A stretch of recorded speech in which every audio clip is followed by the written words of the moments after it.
Okay, welcome to Golden Globes Day. The Gold Derby live coverage begins now, and I've got it as just shy of 2 hours before the big show kicks off. We are, for the next 2 hours, going to be having a rotating panel of Gold Derby Awards analysts and experts to break down who's going to win, what we're expecting. To start off, I'm joined by Amanda Spears and Zach Laws. Tom O'Brien, you can join us if you'd like. And I'm just going to start off by just saying, what are your initial thoughts or expectations heading into tonight, Amanda and Zach? We'll start with Amanda. I think it's always interesting on the film side to see if they're going to try and just predict what the Oscars are going to do, or if they're going to try to influence what the Oscars do. And those are two very different things. So if they go for just straight predictions, I think we're probably going to see a lot of the front runners win. If they're going to try and influence what the Oscars are going to do, we could see some upsets. So it's going to be an interesting night.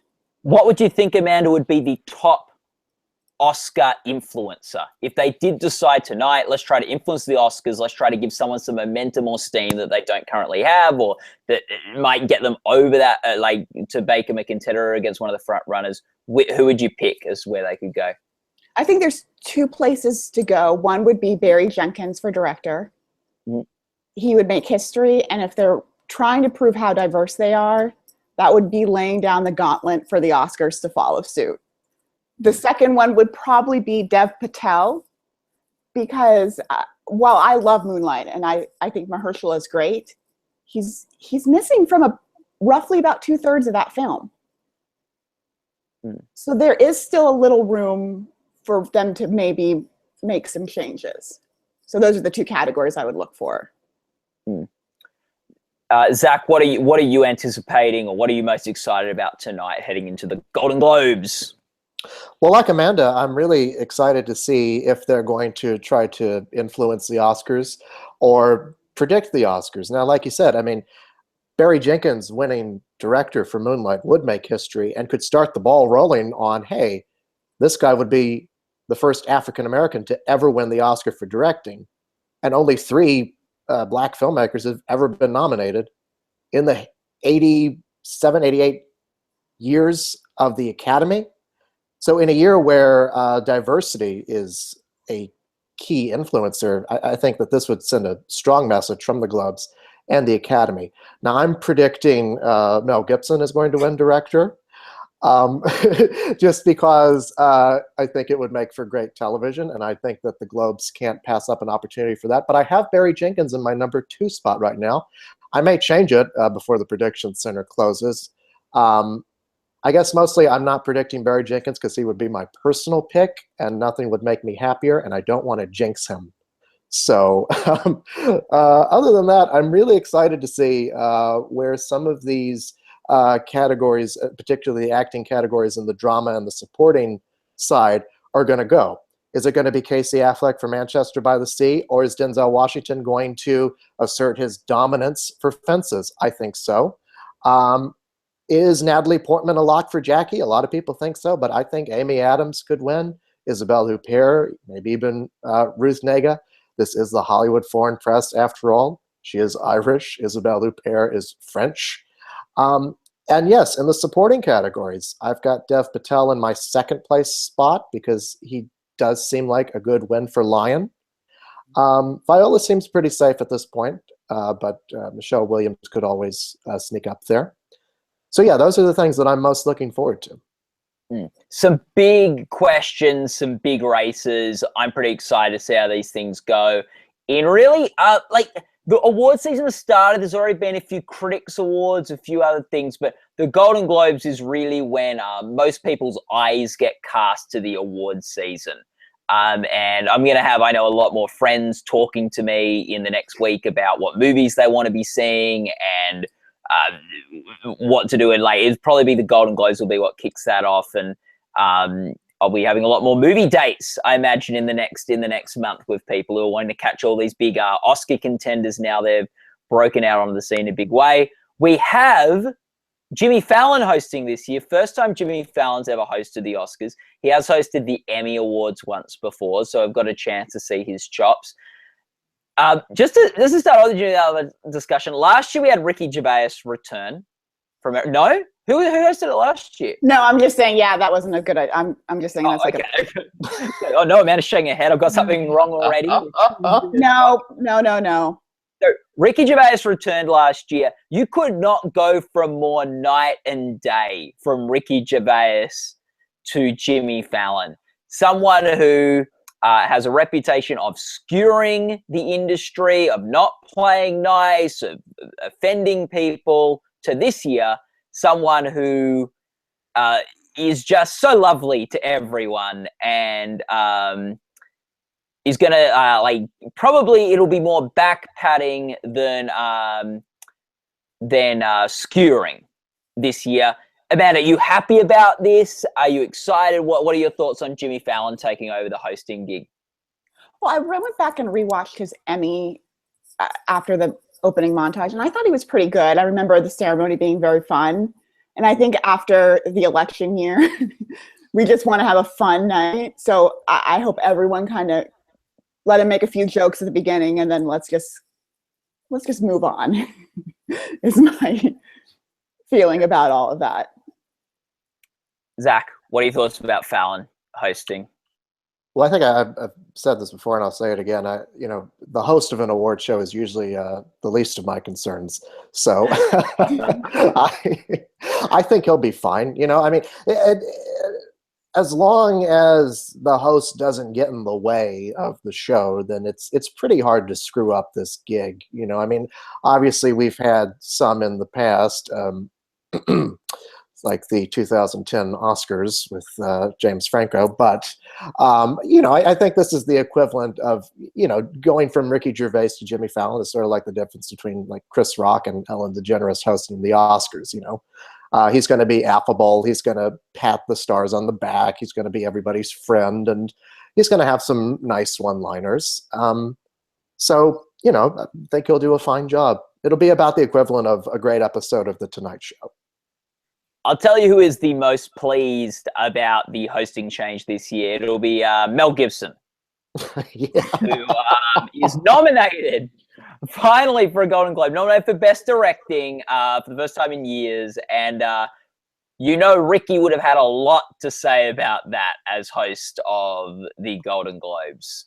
And Mel Gibson has dodged quite a number of bullets by having Jimmy Fallon, who is going to be, I think, a lot kinder to Mel Gibson. I think Mel Gibson gets bonus points from last year for being a good sport with the jokes. Yeah. And when he went to present for Mad Max, he was a good sport. But yeah, I think 20 minutes of stand-up about Mel Gibson would be a little more than most of us can take. Yes. So he's not a pariah anymore, so that helps. I know. All of a sudden he's been forgiven. Who's next? Yes. Well, so that's when you make a fairly good movie. So we've got on Gold Derby. You can go to Gold Derby, join the forums, join the discussions, be following the Emmys there, the Golden Globes. Sorry, there all day. We will have updated winners coming in. We'll have a live blog. We'll have the snarky comments from our editorial team getting posted there. There's also a list of the awards and the order and who will be presenting what awards that I think Chris Beecham was able to dig up for us. So with those awards, let's have a look. The very first award of the night is going to be Best Film Supporting Actor. And that's going to be presented by Ryan Reynolds and Emma Stone. What do we think, Zach, in this race? Are we thinking pretty safe? Do you think you can see an upset there? Let's quickly unpack it. Well, the clear frontrunner here is Mahershala Ali, who's had a dominance in the circuit so far. It's kind of like the Christoph Waltz and Monique year, where they just won everything. So we could see that. On the other hand, Dev Patel for Lion. Lion is obviously a popular movie. Jeff Bridges for Hell or High Water, star favorite, and also from a Best Film nominee. I think that it's between those three. The only two I don't think really have much of a shot are Aaron Taylor Johnson and Simon Helberg.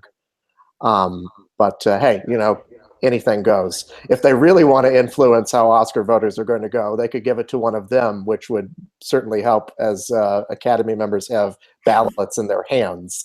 But yeah, I think I would say put money on Mahershala, but don't be surprised if Dev Patel wins. Yeah, it's funny. Who would have thought Simon Helberg would be a film Golden Globe nominee before he gets an Emmy nomination for The Big Bang Theory? Right? Yeah. Yeah. So, Amanda, what are your thoughts about the race? I completely agree. I think this is probably like Dev Patel's best chance to take the race over. Even though I do think he'll probably win the BAFTA over Mahershala Ali and that little bit of flag waving, but there is a little problem with the fact that he's missing from a lot of this movie. That is my one concern with it. It is a great performance. I remember when Zach mentioned this during one of our Emmy chats. I'm like, yeah, this is going to help him win an Emmy.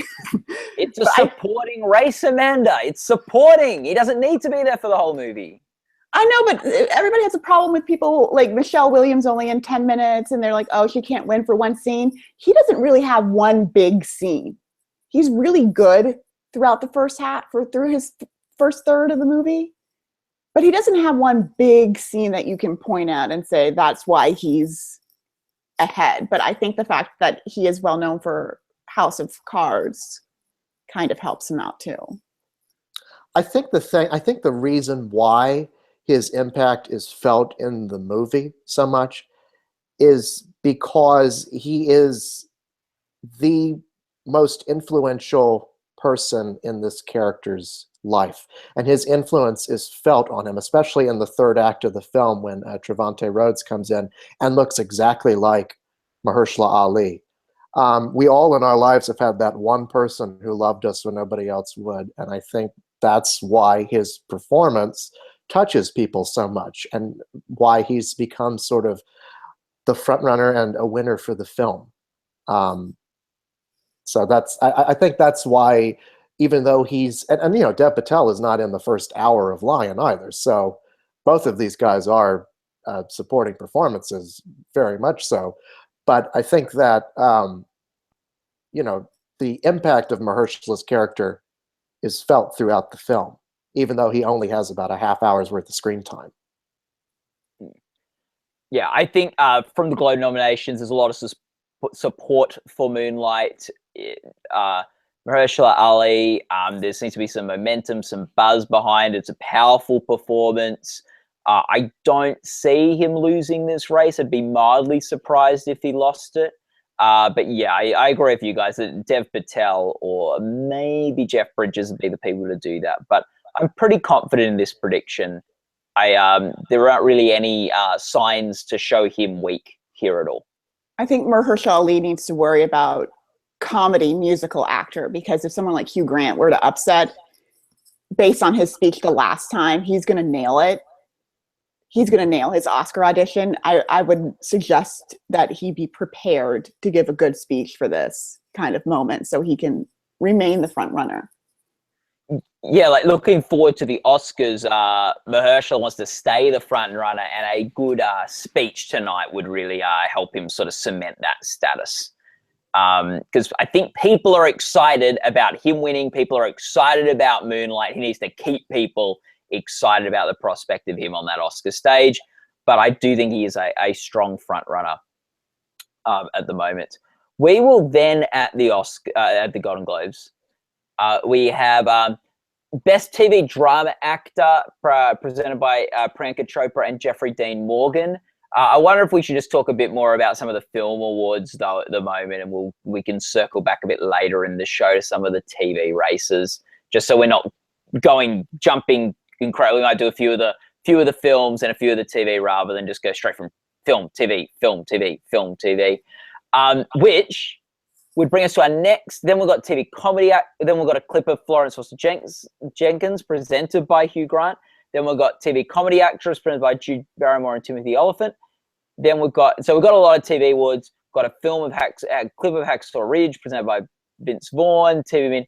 So we've got a lot. The next film award we have, and I might do these next two ones together. We've got Sting and Carrie Underwood presenting Best Film Original Score and Best Original Song. And I think we've got one of these races I'd say is fairly safe, and the other one's a bit up in the air. I agree. I don't have these both going to La La Land, Okay. which I think a lot of people are predicting. Which one do you have going to La La Land, Zach? Score. Cool. Do you agree with that, Amanda? Yeah. If he didn't have score, I think you need to eject him now. Because seriously, just quickly, what would upset La La Land in the score if anything could? Moonlight or Lion? Arrival. Yeah. Well, if I feel like, and we can get into this in some other categories as well. I think the fact that it is not eligible for the Oscar might hurt its chances here if they really do want to be predictive of how the Oscars are going to vote, because Moonlight, La La Land, Hidden Figures, and Lion are all eligible at the Oscars. So one of those picks could be the eventual Oscar winner.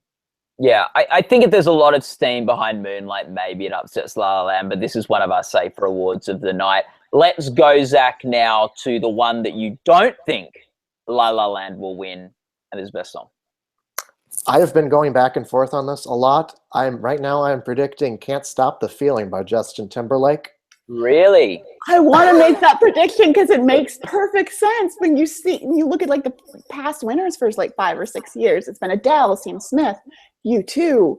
This is like the new trend is to give it to the current like pop star. So I want to make that prediction. I'm just not old enough. And how excited will Jimmy Fallon be for his buddy Justin Timberlake to win a Golden Globe on the night he hosts? Extremely. Like it would fit the night. I could see at least 3 of these songs winning. If not Can't Stop the Feeling, then La La Land or Moana. Yes, thank you. I've at the moment got Moana winning this award. I think the prospect of having Lin-Manuel Miranda up on stage will be too tantalizing to resist.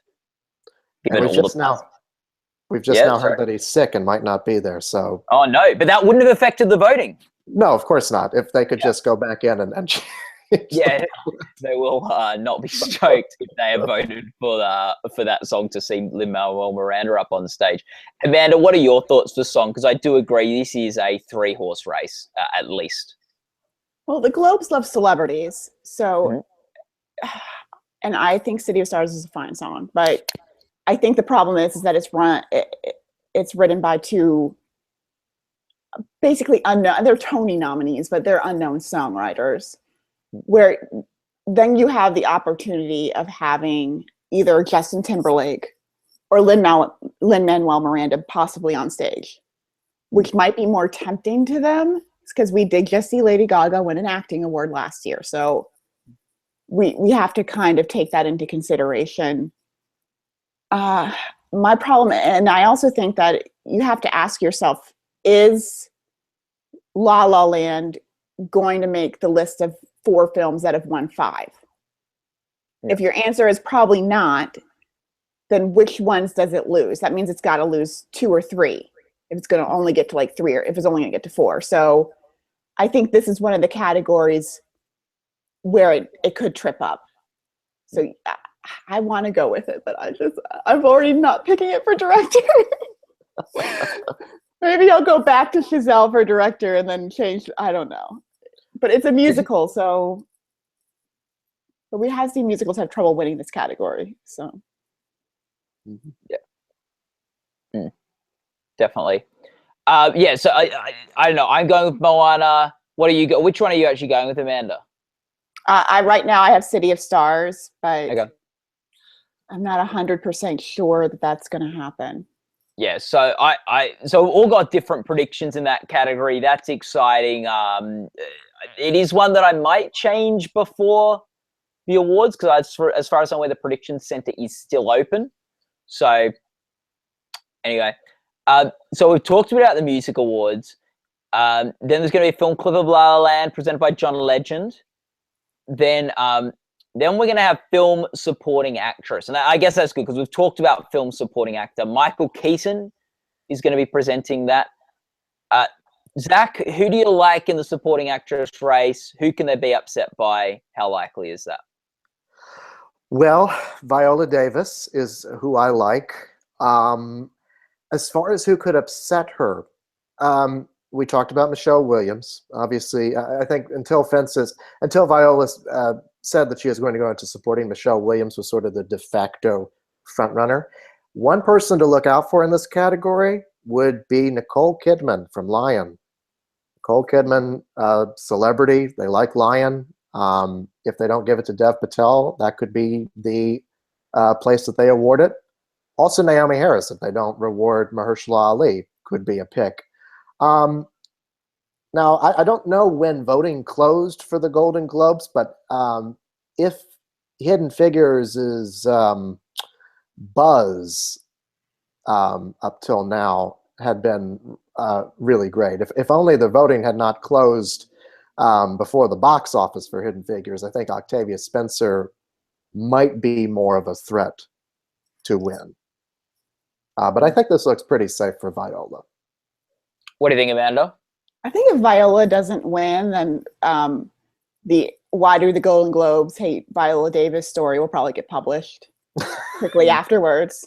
I mean, come on. This is ridiculous at this point. You've had 4 opportunities beforehand. If she cannot win, then there's just something, they just don't like her at this point. But I think Naomi Harris might be her biggest competition. She's in most of, keeps popping up throughout Moonlight, and she's really, really great in it. Mm-hmm. But I think Hidden Figures, if it had opened in November, like around Thanksgiving, it would have done a lot better. Because it might have just beat Rogue One at the box office. They're kind of like tied. They're still tallying them up. So I think that's one of those where if it just was released a little earlier, it probably would have done better. Yeah, like I think Viola Davis has this pretty safe. I'd actually think I would say actually Viola Davis is very strong at this point in the awards season, and she'll like if she's going to face a challenge from anyone, like she might be a bit less safer at the Oscars than she is here. I would guess as we see a few more awards come out, maybe that fatigue start to set in, which we sometimes see with awards happen. However, I do think Naomi Harris is a big threat here. And she could be a big threat the whole way along, especially depending on how Moonlight does throughout the award season. Like if Moonlight gets a boost tonight for winning some big awards, Naomi Harris could start to get picked up in that sort of momentum and that sort of narrative as we go through in the award season. And I actually think if Viola Davis had stayed in the lead race, which is where we thought she was sort of going to go with Fences, I really think Naomi Harris would have been sort of maybe one of the big stories of this supporting race. So I think this is probably not where Naomi Harris might strike, but I do think she's going to be a threat all award season for Viola Davis. Certainly I think she's her main. Yeah, she's the main threat. Yeah. And were you saying at the BAFTAs, Zach? Right, yeah. I mean, she is British after all. So, yes. And I don't know how well Fences is going to do at BAFTA in comparison to Moonlight. Yes. They do tend to like films that are based off like plays, and Chicago didn't have a problem. Yeah, that's just like The Last Revival, who won that, like a musical or a play that kind of, I've been doing research for Gold Derby for that. So they didn't really have too much of a problem with that one. So if she's way ahead, they probably might still go with Viola. But if it's close, like I think Mahershala and Dev will probably still see Dev. But, yes. We're trying to predict BAFTA. We gotta get through tonight first. Oh my gosh! We're the horse before the carriage tonight. Let's get Daniel Montgomery in. Let's get Daniel Montgomery in. If you're watching, Daniel, please join the chat. We've still got Tom O'Brien trying to get through. He's been having a few computer issues. Tom, still keep trying. Still keep trying to get on because we'd love to hear your thoughts, particularly on the writing race for tonight, since Tom is a writer and he's a voting Emmy member in the writers branch. So Zach and Amanda, you guys stay on with us for now until we get a few more people on, and yeah, so that should be good. I gotta say, the writing category this year is one that I just do not know what to pick, and so I've changed this prediction like 3 or 4 times today. Oh, we'll get to that before you get off, Zach, because I'd love to hear your thoughts about that. Actually, let's have your thoughts about that now. Let's see what talk us through your confusion or your questions in the writing category, Zach. Well, I mean, last year we saw this award go to Aaron Sorkin for Steve Jobs, and he didn't even get nominated for the Oscar. So it's just, I think that his win last year indicated that they like to go for writers, with a capital W. And so the logical choice might seem to be Kenneth Lonergan for Manchester by the Sea, playwright. And I think that when you talk about movies that, movie screenplays from this year, Manchester by the Sea is the one that people talk about the most. But I could also see Moonlight winning. If they're not going to give Barry Jenkins Best Director, they may want to give him something. And he is probably, now that Moonlight is going to compete at adapted at the Oscars instead of original, it is, I think, the adapted screenplay frontrunner. Mm-hmm. But we could also see Tom Ford from Nocturnal Animals. They nominated him for director. They nominated it for a supporting actor. They nominated it for screenplay. Maybe he could be the winner for that film. What do you think, Daniel? Walk us through the writing race. I think it's, I'm not, this is one of those categories that I'm not really questioning too much, or at least questioning my own prediction. I've got Manchester by the Sea winning this. It feels like fairly easy choice. Like, I can see them going with Moonlight. Less so the other 3. I think this is the only category that I'm confident La La Land will lose. I think it could lose a couple others, but this one, I think it's the likeliest one. I'm not sure that they want to pass up the opportunity to give it to something like Manchester or Moonlight, which are much more writers' movies than La La Land is in terms of the emphasis on the screenplay.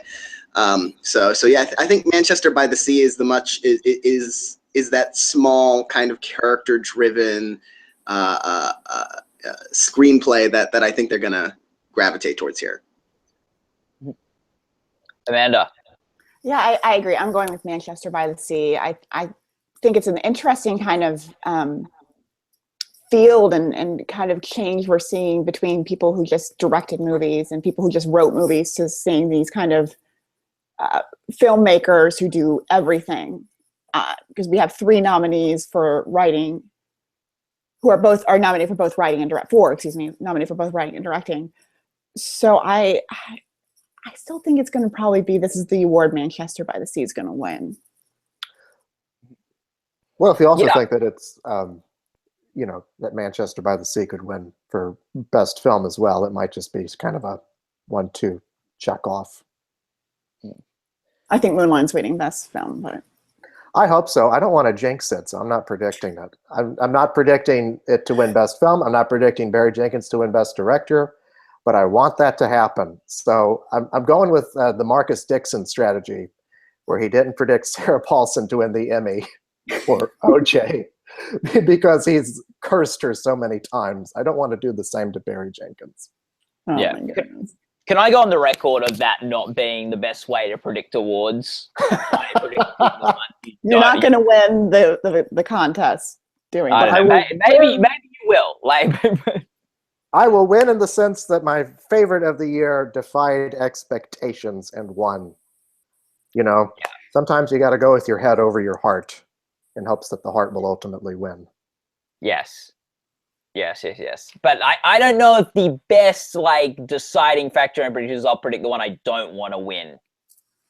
That might be good for setting your expectations at a good place, but maybe not always the best at being right. Well, let me say, I think Mel Gibson has a real chance at winning Best Director. I can just see it happening. And I think Manchester by the Sea is very much like The Descendants, that kind of small, intimate character drama with a little bit of comedy in it that they tend to gravitate towards. So I can see logical reasons behind these wins. They're not bad predictions, but whether you or Marcus Dixon want them to win are not huge factors in the Golden Globe voters' mind, in my opinion. I could be wrong. I know a lot of the voters do read Gold Derby. They should be. They should listen to our picks because we're right. Yes. Okay, so Daniel, have you been watching our coverage this evening? Okay, is there anything you want to weigh in that we've talked about so far? Anything that you pulling your hair out? Nothing. Other than how I was pronouncing Viola, Davis's name, which we got a comment in the on the blog item about. So my apologies. No, nothing groan-worthy or scream-worthy, luckily. Yeah, I'm sort of in agreement on Mahershala and Dev being the ones to beat for film supporting actor. But that, yeah, I agree. Mahershala Ali is I feel pretty strongly that he's going to win in the sense that, do the Golden Globes want to influence or predict the Oscars? I think in that case, they're just going to kind of, that's the train has left the station on Mahershala Ali. He's such a significant front runner at this point in the Oscar race that I don't think they would want to deviate. Although they could, if they do, it would be for Dev Patel. If only to, that I think that's the most plausible win for the only Weinstein, strong contender in the race. But they didn't care enough about Weinstein to give Carol anything last year. So I'm not sure how much. Interested in spreading the wealth. Yeah, that would be a devastating win. Oh, don't remind me. We should also mention, because we were looking at the list, we were talking about this before we went on air. We saw that Moonlight, the film clip of Moonlight, is presented by TBA, and we were discussing with maybe Kevin Spacey might show up and do his House of Cards friend a solid. That would be a little out of character, but it would be a lovely kind of out of character moment. Well, I'm usually not a fan of Remy, but he did a fine work in this film. I might not be the only Oscar winner in my show anymore. Yeah. Yeah. So maybe in Frank Underwood style, he'll start campaigning for Dev Patel. No. I'm sure Kevin would like to have his co-star win. Okay. So should we stick on film or should we pop over to some TV awards? I feel like we're doing a disservice. Just like some people sometimes accuse these hybrid film TV award shows of spending all their time talking about movies and sort of treating the TV guys like the second class citizens, which we have also done in this web show by barely talking about the TV races. So should we pop over? Yeah, I think so. I mean, just look at the rundown of the schedule for the night. You see, clips for Deadpool and Moonlight and La La Land. Where are the clips from Westworld or This Is Us or Atlanta? It's all of the film is because they know this is a stop along the way for the Oscars. They know where their bread is buttered, and they sit the TV people in the back of the room. It's like, you just be glad you're here and eat your food and drink your wine. Oh, they have very little influence over what the Emmys do. And granted, there are 10 frickin' film clips we have to sit through in this ceremony. So I think the less clips we have to watch, the better. Do you think the TV people think, how good do we need to make TV before we consider we get some clip packages as well? They're like, they show the logos. I mean, come on, they don't just completely TV people are doing such a good job on television at the moment, and they have for the past couple of years. and they still can't get the best tables at the Golden Globes. Absolutely. There's some real suspense in some of these TV categories too, because all of the contenders, for the most part, are so great. Yeah. It's a good year. Let's start talking about the series races for TV. Let's not do let's do sort of, because we've talked a lot about sort of supporting races for film. Let's now go and talk about some of the big TV races. So, TV, comedy, musical. What are your thoughts, Amanda? I'm going with Atlanta. I think it's helped by the year. We just saw a hip hop musical win a Tony. So even if these older people don't really get this hip hop comedy show, they might not want to seem uncool. And they might just go, okay, I don't really get it, but it seems to be really popular, so I'm going to vote for it. But I think their one big competition would be Blackish, but they don't also like family comedies. So there's kind of, that kind of worries me also. But I think they're going to go with Atlanta. Daniel? Yeah, I agree. It's Atlanta. I think Blackish could do it because it also has kind of a cool factor. It's not the new show on the block, but it's certainly at its peak in terms of its public notoriety and awards recognition. And they would be the first the biggest award it's won for best series up to this point, and that would be a great moment for them. But Atlanta fits their mold a little bit too much for me to predict against it. That kind of cool new freshman show, that matches up with its lead actor potentially winning. I'm thinking about Girls and Mozart in the Jungle, Transparent, even Brooklyn Nine-Nine. Atlanta really feels kind of like it's in line with those. So I don't think it's a lock, but I don't think I would waver from predicting it. Took me about 5 seconds to think through who I was predicting in this category. Yeah, I haven't changed. Atlanta completely fits the bill for a show that would win here. Yeah. And look, Veep just won Best Comedy Series last 2 years at the Emmys. Not that that usually means much, but the show's still got buzz. Mozart in the Jungle has done well at the Globes before. Transparent definitely has some buzz still around it. And Blackish, I agree, is the #1 challenger for the show. So it's not a weak field, and I could see Globe voters voting for any other show. But when you look at what Atlanta is, it just completely fits the bill for what would win here. And this is probably one of the easiest predictions for me to make this year with Golden Globes. Mm-hmm. Yeah. Let's go to drama series, which I think is a bit more of an up in the air race. I'm somewhat confident in my prediction, but I do feel like I could see more paths to the show I think's going to win losing. Zach, who have you predicted? I'm going with The Crown. It's classy. It's got 2 acting nominations, both of which I think it could win. It just fits this bill kind of nicely. I think when you look at an interesting thing, all of the other series nominees, they seem to be missing key nominations like Westworld. Where is Anthony Hopkins and Ed Harris? They nominated Evan Rachel Wood and Thandie Newton. Stranger Things. Where was Millie Bobby Brown when they went with Winona Ryder? Game of Thrones.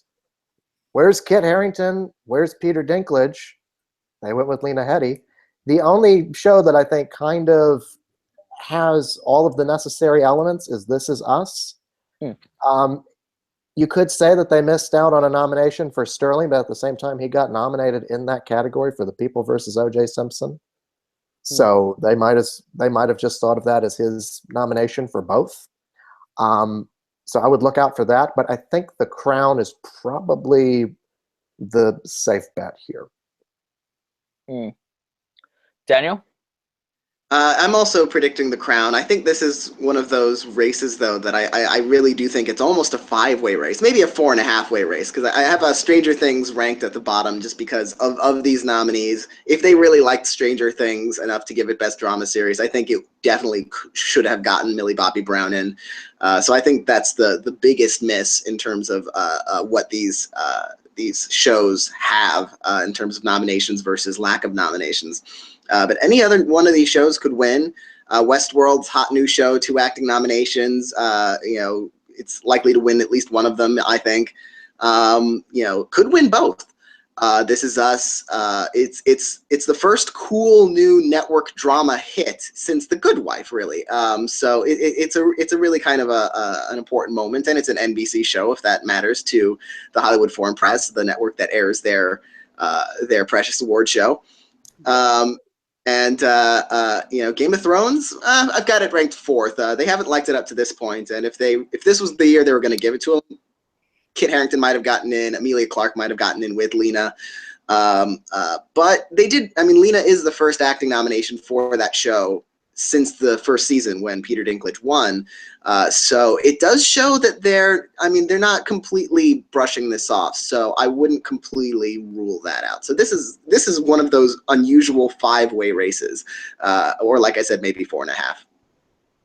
I think Stranger Things has a shot. I think that had a cool factor, and Millie not getting in, I think, is probably what hurts it the most. But like, I could see if they didn't go with The Crown, sort of going with the Stranger Things, which is a very sort of buzz hit, new, fresh show. I'd put Stranger Things over Game of Thrones.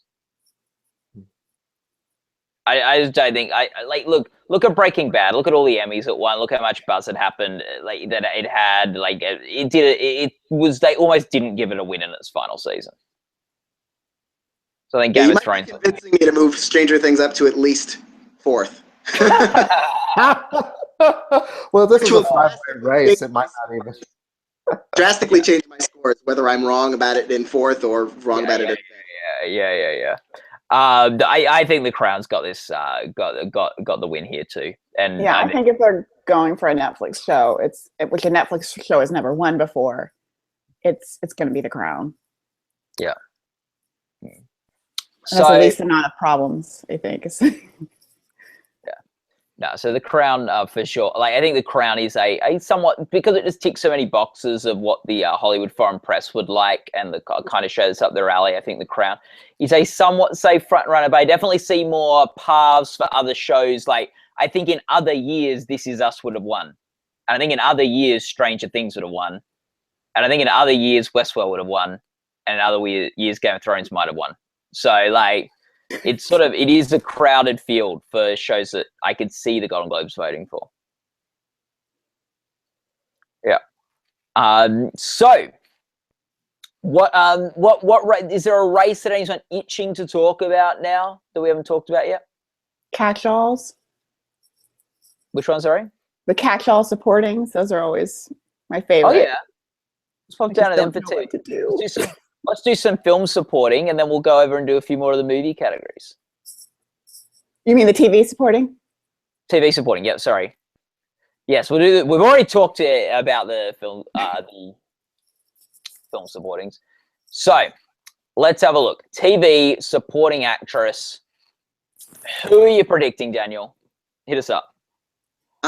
Supporting actress, I am going with, and this is the much easier for me of the supporting categories, is Thandie Newton for Westworld. She'd be the one win for that show because I'm not predicting it in the other 2 categories. I think this is its best shot. British actress, movie star of the bunch relative to the other nominees. It just kind of fits for her. And it's a big showy role, and she got the SAG nomination for this too, over Evan Rachel Wood. So there's a lot of support and passion materializing around this particular performance. So I think it's Thandie, although I could make a case for many of these actresses, and although honestly many of the cases that I would make for any of these actresses have been made by Amanda, so I'd be making her cases. She is convinced higher up in my rankings as she has written analyses of these categories. So so like Lena Headey. What's going on in my brain? So I'm not ruling out Lena. I have her ranked 2nd. Olivia, Olivia Colman for The Night Manager. Even Mandy Moore. I mean, they gave it to Lady Gaga last year, and this is a much more well-liked performance. from a musician turned actor, which we know they like. So it could go in a number of ways, but I'm sticking with Tandy. Okay, Amanda, as the expert on how people could win this category, who do you have predicted, and who do you think the biggest upset is, and why? I think Tandy Newton will win. She has everything typically you need to win. It's a breakout performance. They know her. Even when you look at this show, she always had these one-liners that they really like. I mean, when you saw Jane Lynchwing, she was always making like jokes, even in that second season. I think the two people to look out for, because I'm afraid that the This Is Us people might cancel each other out, because I think either of them could win, is Olivia Colman, because she is the only one from a limited series. And they didn't go with Regina King, who won the Emmy over her. But she's really liked in Britain, so that could help. And if they want to give the night manager something, she could definitely be that win. But then Lena Headey, only one person from Game of Thrones has ever been nominated and won. And we saw this with Joanne Froggatt, where she was only nominated for like the 4th or 5th season, and she just came in there and won. This category has seen way too many upsets. It's probably going to be Mandy Moore, who I have in 5th place, and that will, yeah. I've probably analyzed this race so much that I can't make a decision anymore. I'm just going to curl up and hope for the best. Yeah, there is the problem, signs of awards, procrastination, of overthinking. Zach, what are your thoughts in this category? Help me out. I'll help you out, Amanda, don't worry. I'm going with Thandie Newton. I have in 2nd place Mandy Moore because of Lady Gaga. And I think that Mandy Moore surprises people in This Is Us. You know, I mean, she's been around for a long time and just sort of written off as a also-ran pop star, but she's very good in This Is Us. You know, I mean, it stretches her acting abilities quite a bit, and she has to play both young and old. Spoiler. But I think that's what hurts her, is that she looks like a 35-year-old in a gray wig. Well, you know, it's a TV show, Amanda. They don't have the time and money to put into 4 hours worth of makeup. But they don't have a Crown budget, Amanda, on This Is Us. They could have hired a 70-year-old actress. They just have $100 million. Sorry, Danny? It is TV, not HBO. Exactly. But Thandie Newton, I mean, this woman's been around for over 20 years. You know, like I remember her getting her neck bitten in an interview with the vampire. So, you know, good for her to finally, after all these years, be a household name. And I think that could be the place that they award Westworld if they don't give it a series win and they don't give it to Evan Rachel Wood. But I'd look out for Mandy Moore. Well, I'm predicting an upset here. I think Chrissy Metz is going to win. Whoa! You guys are just giving me nothing to help me. Yeah, I think Chrissy Metz is going to win. I think it's the outside the box type of winner that you can see from the goal, like that they might want to do. Sympathetic character, popular show, buzzed on the network. It's a place they can give This Is Us a win. I don't know. I just like. It's more of a less overthinking, more just gut going with, which is I try to do a bit more with my Globe predictions. Think about a bit less, just go with my gut a bit more on them, because I feel like sometimes the Globes are less thought through than maybe other awards. Well, yeah, I mean, remember last year, this was, Maura Tierney.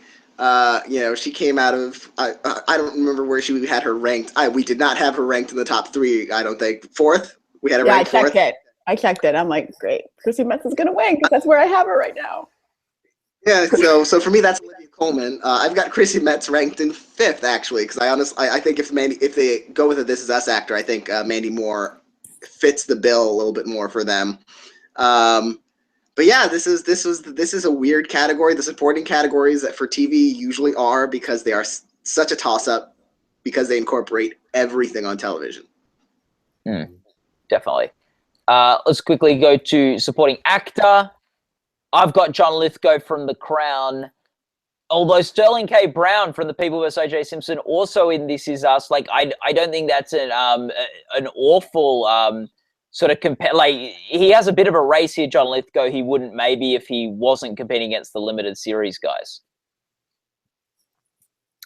Right, I agree. I've got John Lithgow and I've got Sterling at number 2. I can see either one of those guys winning. One person to look out for, you know, this didn't happen at the Emmys, but it's more likely to happen at the Golden Globes. John Travolta, who I believe is a Globe winner, if memory serves me correctly. Yes, thank you. My old man brain is giving out on me at this hour. I've just wrote the story so many times.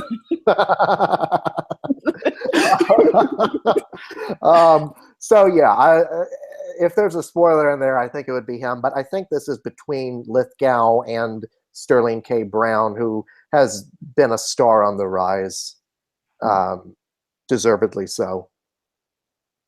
Yeah. Daniel, agree, disagree? I agree, though less confidently. I think it's a race between Lithgow and Brown and Travolta and Laurie. I honestly think this is not an even 4-way race, but I think if any one of those 4 wins, it will not surprise me. I've got Lithgow to win at the moment. He fits the bill of sort of the movie star and the veteran actor who, you know, they like to award in this category, like a Jon Voight, like himself for Dexter a few years ago. Sterling K. Brown fits another kind of bill, the Matt Bomer, Chris Colfer kind of breakout star, breakout performance type. Plus he has This Is Us, so that could be a thing. John Travolta is another movie star. You know, they might just, and they like him. They've nominated him several times, and he's won twice. So, you know, they could consider this a comeback moment for him. Hugh Laurie, they awarded him twice for House, even though the Emmys never awarded him anything for anything. So they like him, and they like The Night Manager a lot. So, you know, poor Christian Slater, he won last year, which, you know, if this were the Emmys, we'd say that makes him the front runner to win again, because the Emmys like repeats. The Golden Globes do not in general. They didn't nominate Mr. Robot for Best Drama Series again, so he's the only one I can think of who I feel safe in saying that he's probably out of it this year. And he's going to make history and be like the second person to ever won this category twice in a row now that Daniel has cursed him.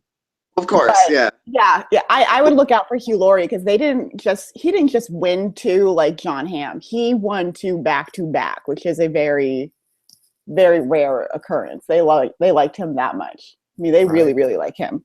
So I have John Lithgow winning, but if John Lithgow and Sterling K. Brown should split the vote, and there's only 90 people, so that would be a big split, you could see someone like Hugh Laurie winning. And I think that is worth pointing out with Golden Globes and Golden Globe predictions. There are 90 ballots. That is the thing that makes the Golden Globes the hardest thing to predict. Like, you know, 10 voters all having a particular group think can sway the direction of any particular award more than, like in the Oscars. You know, a couple of outliers can make a much bigger difference in a race for Golden Globe voting than in Oscar voting. So that's why sometimes at the Golden Globes you do see big surprises, do see big jaw droppers, because, you know, all you need is sort of 15, 20 voters to have a bit of an out there opinion, and all of a sudden the tides can go a particular direction. What I might do now is I might ask a couple more people to join us. I'm going to ask Marcus and Riley to join us. And Tony, I'll ask you to join us in about 5 minutes. Okay. I'll ask Tony to join us in about 5 minutes. We'll keep Daniel on a little bit longer. And then Zach and then Amanda, as people come in, if you two could drop out, that would be. Yeah, no problem. You only need like 20 votes to win. Yeah. With 9, that's you literally only need 20 people to like you to win this. Yeah, that's true. I just did that math in my head. That's what makes this so hard to predict. I see Riley's coming in. So okay, see you, Zach. Thanks so much. Do you have a final thought for us? Final thought. I really hope that Moonlight and Barry Jenkins wins. Okay, cool. See you, Zach. We'll maybe catch you after the show. All right, sounds good. Bye, guys. Okay, bye. Right. I'm gonna leave. Okay. Good luck with your predictions. See you, Amanda. Bye. Bye. Okay. Riley, any quick thoughts on anything we've talked about so far on the live show? I'm with you on Chrissy Metz. I think that she is somebody that the Globes want to give a hug to. I don't think Mandy Moore is too much of a threat. I don't think that she's sympathetic the way that Chrissy Metz is, or is giving a great performance the way Tandy Newton is. Okay, fair enough. Let's so if you've just joined us watching, like Riley's just joined us in chatting with us, we are previewing the Golden Globes, which start in about 55 minutes. So we are on the home sprint to the Golden Globes to see who's going to take out the awards. You'll be following them all evening, I'm sure, on goldderby.com, where we've got the awards. You might be able to pop in and make some last-minute predictions. And we're going to switch back over and talk a bit about some of the film categories now. What's a film race we haven't talked about yet? We haven't really talked about the lead acting races, so let's quickly tackle the comedy lead acting races at the Golden Globes. Best film comedy musical actress. Who do you like here, Riley? Who do you think? Emma Stone, next. Disagree with Emma Stone for winning Best Comedy Actress at the Golden Globes. No, okay. Who could beat her, Daniel? If anyone could beat her, who would it be?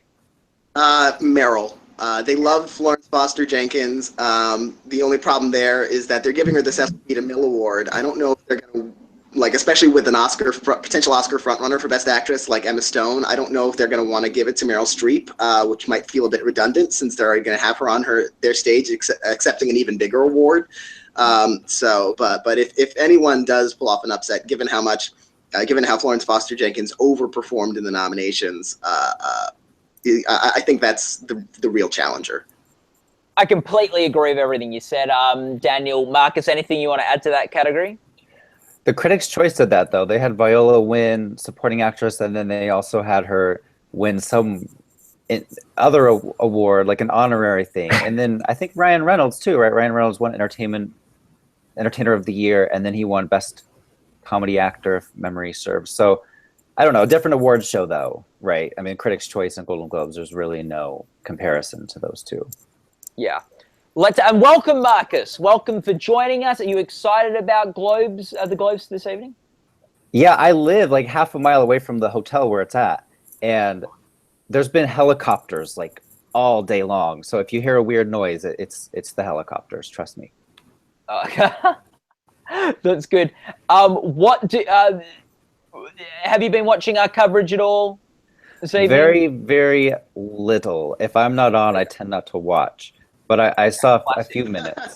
Classic Marcus. Do you have any strong opinions on the minute or two you saw of our coverage? Yeah, you're all just fantastic. I love your predictions, and you just keep it up. You guys are doing a really good job.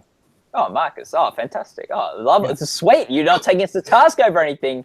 Who do we think is going to win Best Film Comedy Musical Actor? Will Emma Stone's co-star Ryan Gosling take that out, Marcus? Yes, I think so. But there's a lot of people that seem to think that's not a safe bet, and I think it is. But I mean, you can make a case for Ryan Reynolds. You can make a case for Hugh Grant. I think it's one of those three. Okay, we might ask you to leave us now, Daniel. Thank you so much for joining. Any final thought, Daniel?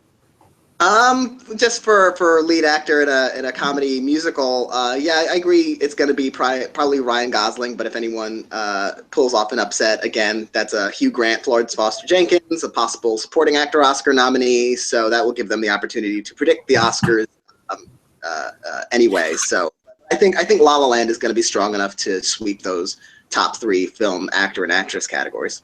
Nice. Thank you, Daniel, for joining us. We might catch you after the Globes. We are now joined by Gold Derby top honcho, Tom O'Neill. Tom, do you want to give us some thoughts? Well, there's something that we have to keep in mind when making predictions here, and that is little things like behind-the-scenes antics at what's called the Installation of Officers' Dinner. This is the event that takes place in the fall every year when the HFPA members introduce their new officers, president, vice president, etc., of the organization. And what they do then is they use this event as a charity event. So they give away millions of dollars. And whoever shows up at the installation of officers' dinner is almost always in the running, almost is their best friend, right? And who was there this year at the installation of officers' dinner? Well, guess who? Mel Gibson, Hugh Grant. Hugh Grant charmed the F out of everybody, I hear, that he just not only worked at that place, he worked it beforehand, worked it for days. You know, you look at La La Land and you say it's got 7 nominations, and as an awards pundit, you've got to figure out what is it not going to win. They don't give anything 7 awards. And all this bullshit that we've even published on our own site about, oh, the top 2 winners of the Globes are Midnight Express and Cuckoo's Nest, even that information is wrong, because in the numbers we count there, we're counting the Best New Artist Award, the most promising new, which had nothing to do with the film. So really, the number that the film gets is even decreased from that. So historically, the most any movie's ever gotten was 5. So we can't say that La La is going to get, 7 or 6. So which ones aren't it going to get? So all of a sudden, if you say, all right, well, what if Ryan Gosling doesn't win? All of a sudden you think installation of officers' dinner. If they're looking for a place not to give it, I mean, they might go to Hugh Grant here. This is just stuff to keep in mind. I'm not predicting it, but I am predicting Mel Gibson. I think that it was 21 years ago this weekend that Mel Gibson broke through at the Globes and shocked everyone by winning Best Director. Braveheart won nothing else that year. But what it did was it built momentum to push it forward into the awards arena. And of course, that year, pulled off a spectacular upset in the home stretch of the Oscars. Nobody saw it coming, except a few people wondered, why is the studio sending out VHS screeners, which had, I don't think, ever been done before. And it was a revolution that year, the whole Braveheart thing in the award scene. And now here comes Mel all these years later, and everyone still has problems and issues with him, or most people do. But he seems humble. He is talking about his old scandals. He's owning up to it all. And the movie's superb. So anyway, it's all these little subtexts going on tonight that you got to know when you're watching it. And this is what makes it so much fun. Mm-hmm. Let's switch over to the director's race. Marcus, who are you predicting to win Best Director? As of Thursday, I switched to Mel Gibson. I think Tom's onto something there, and he's so charming too. He was on Jimmy Kimmel, I think, on Friday, or maybe Thursday, one of the last days of Globes voting, and he shaved his beard live on the show, and he was telling funny stories and laughing, and I watched that and I thought, he can't lose. He can't lose. Riley? Yeah, I have Mel Gibson as well. The Globes have always been very kind to him, having him on stage like in the past few years, even when he's not nominated, trying to redeem his image a bit. And musicals rarely win this award too. And like Tom was saying, we have to figure out where La La Land's going to lose. And there often is a split between director and picture anyway. Yes, good point. And Damien Chazelle is going to give the speech, when La La Land wins, and they know that, and they don't want to see Damien give two speeches. And I think sorry, Tom, go. The one thing I find fascinating, we talk about it amongst ourselves all the time so often when we chit-chat offline, or not broadcast for the public. I forget when we say these things with an audience or not, but we know that if you look at the Globes, 2 patterns are clear in recent years. One is, if something's going to win, it wins 2. Steve Jobs last year, Kate Winslet and Screenplay, and you could just take 2, The Affair, and the TV side. I don't know. So that's one rule. And the second rule is that in most cases, Kate Winslet being a notable exception, for example, last year, and that is that your movie has to be nominated for Best Picture if you're an actor, or your TV show has to be nominated for Best Series. And it was Chris Beecham who actually ran the numbers on all this, and he said, when you do the numbers statistically, it is overwhelming. You're an idiot, basically, to veer too far away from that rule because it's so clear. Well, there are a lot of exceptions to it, but still, these are things to keep in mind when you're making your own picks. Yeah, I was going to say, I feel like Mel Gibson will possibly win tonight, but not get nominated for the Oscars. And we'll see that at one of these Globe winners that doesn't even get an Oscar nomination. Yeah, because there are only 300 members of the director's branch at the Oscars, and they're not they don't really. The hardest thing if you're an actor at the Globes in competing in the director race is getting nominated. And there are a lot of examples lately of directors, of actors who didn't get in. But if you get in and then the whole Academy's voting, then you can win, of course. So the myth about Oscar voting is that, actors always win the Director's Award. Well, they often do if they're nominated. But getting nominated is very hard for the directors. And if you're Mel Gibson, that's even harder. But so I think you're onto something there, man. Yeah, and I think we've got... Yeah, sorry, Marcus, go. Mel Gibson is a huge star. They love having stars on their stage. But what about Tom Ford? He's up for director, too. And I read the story, maybe Variety had it, where he gave all of these presents to all of the voters, and I think they had to be returned to him. But still the voters, they know that. They know that he tried to give them all these gifts. He tried to buy a vote. And this is the Globes we're talking about, where votes are purchased all the time. It was perfume, right? Something like that. Mm-hmm. What a campaign move. The old, I tried to get you something. Oh, I'm so sorry. They wouldn't let me give you this amazing thing. I was going to buy you all cars, but shucks, this rule. Right. A couple of years ago, they got caught with passing out Cartier watches to everyone, and that really went over the top. Crazy Globes. So I'll ask Tony to join our chat now too, if you want to come on, Tony.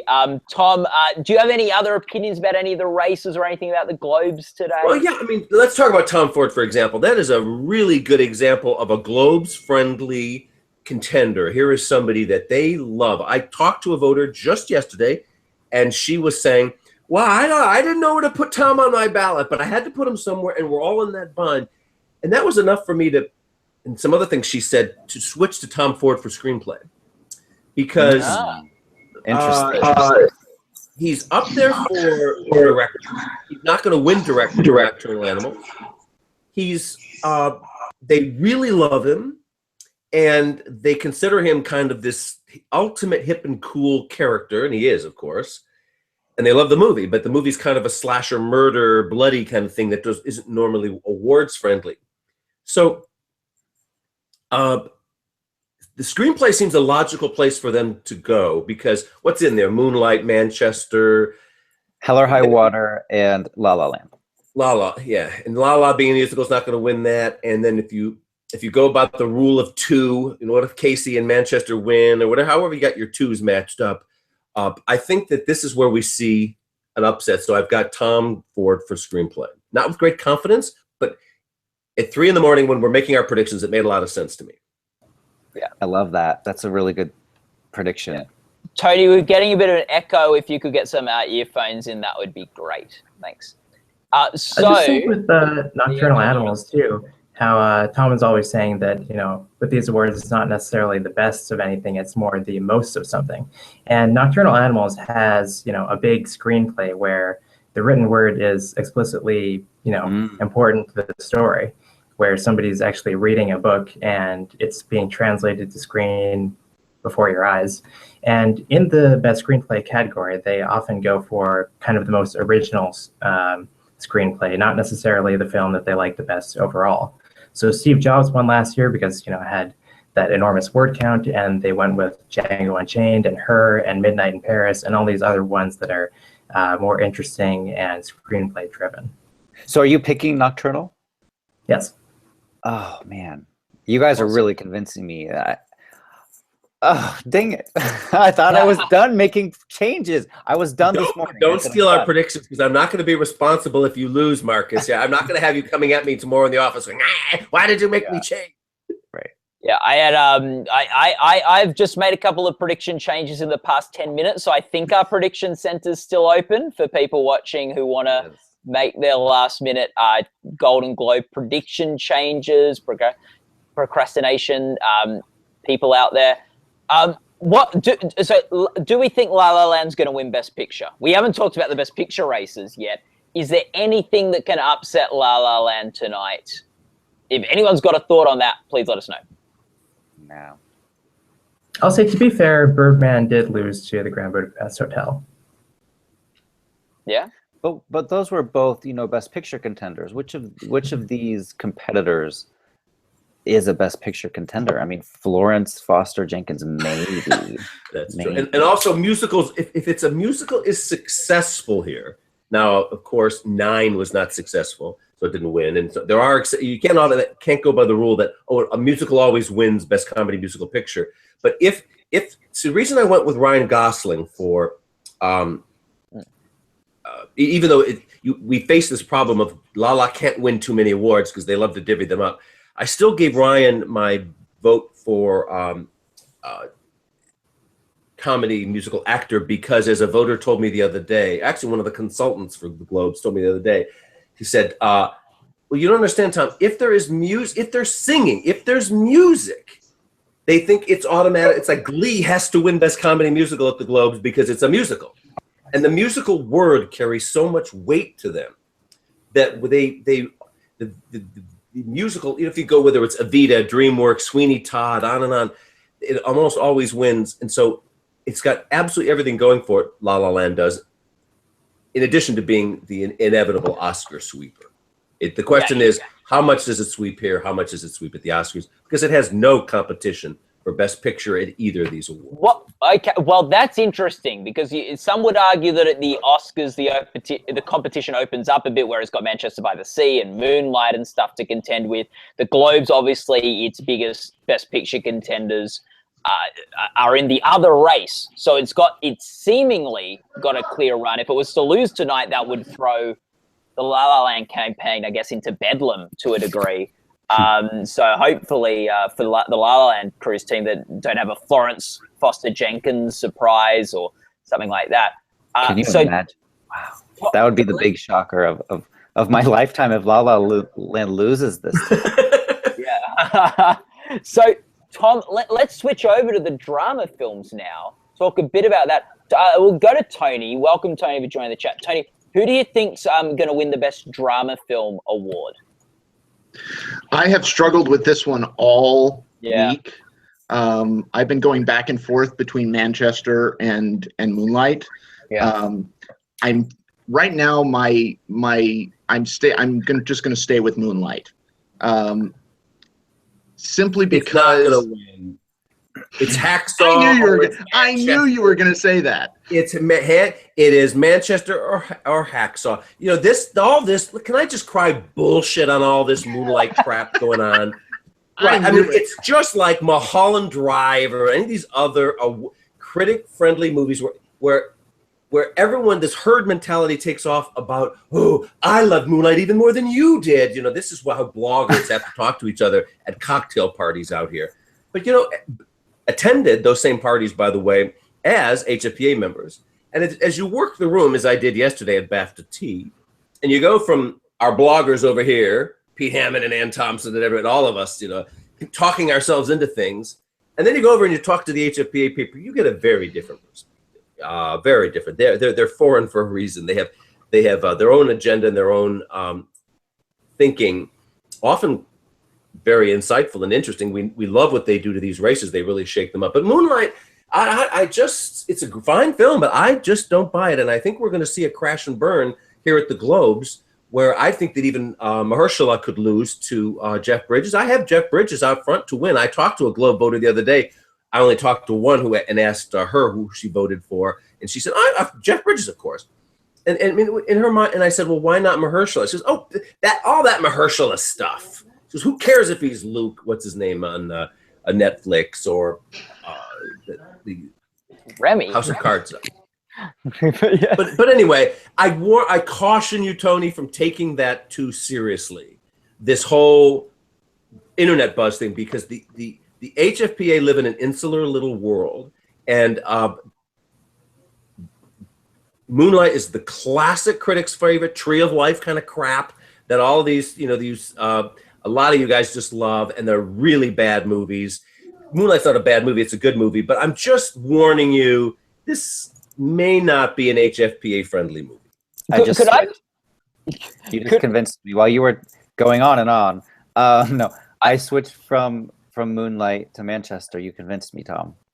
Yeah, look, I think actually looking towards the Oscars, that perhaps like a Moonlight losing tonight could be maybe not helpful, but I could see if Moonlight was the film to take off of Oscar voters, they might want to make it their own.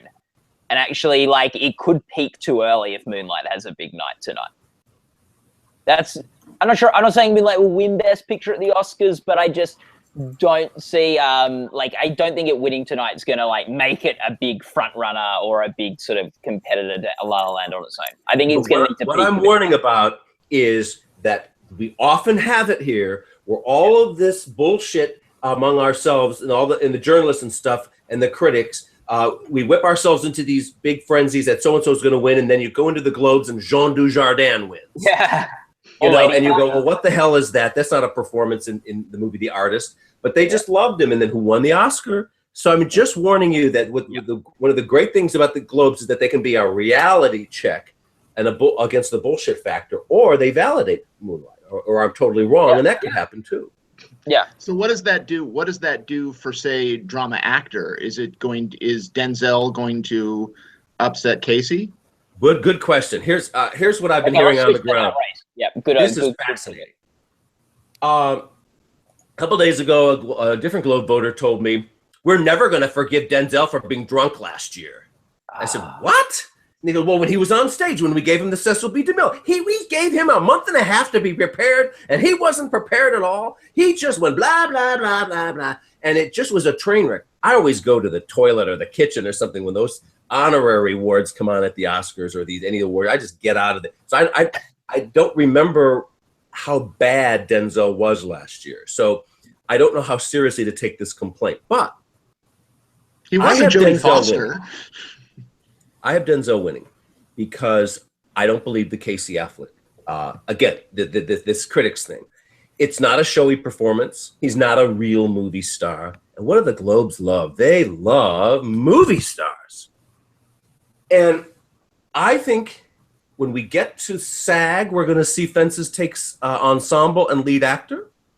And I think he's going to win tonight because look at that list. Who's on that list in that category? He's the movie star. And we know how much weight that has. I don't care if he probably wasn't drunk. Who knows? Or he was just disoriented. He clearly had not prepared many thoughts last year. He just rambled. But does that really matter? Denzel is a good friend of all of those HFPA members. He's been in their laps for the last 30 years. So one little problem last year on the stage, I think is easily forgiven when you look at all this. Now, Casey may very well win. I've heard a lot of votes for Casey, but I don't believe it. Yeah. What do you guys think?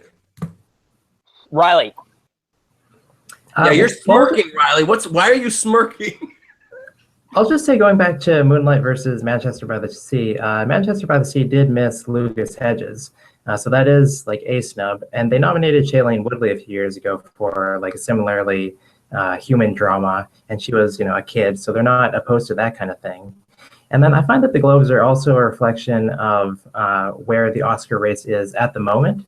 So it doesn't always pan out, but they do go with The Social Network and Boyhood. And I also think Moonlight is, maybe it's Mulholland Drive, but maybe it's also just Boyhood, the gay Black version, where it doesn't seem like something that's on brand for the Globe since it's, a little indie movie, but they're just overcome by, the bubble that they're in or that we're in, and they just kind of go along for the ride.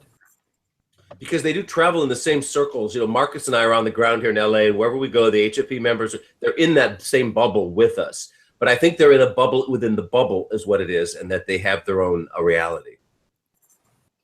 So many bubbles. So, Riley, where do you think, Riley, that leaves Casey Affleck?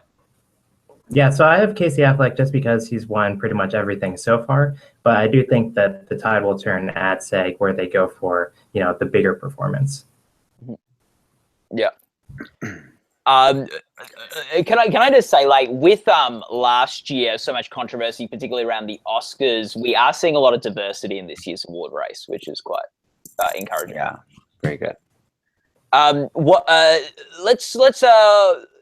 Drama actress. We haven't talked about drama actress. What do we think about that one, guys? Natalie Portman, does she have it in the bag? Does she have it all locked up, Tom? Yeah, there's some talk of. I heard one of the Oscar consultants the other day go, "Oh, you are so wrong." Isabelle Huppert is going to win, and blah blah blah. I don't buy it. Natalie Portman. This is a made-for-Oscar performance.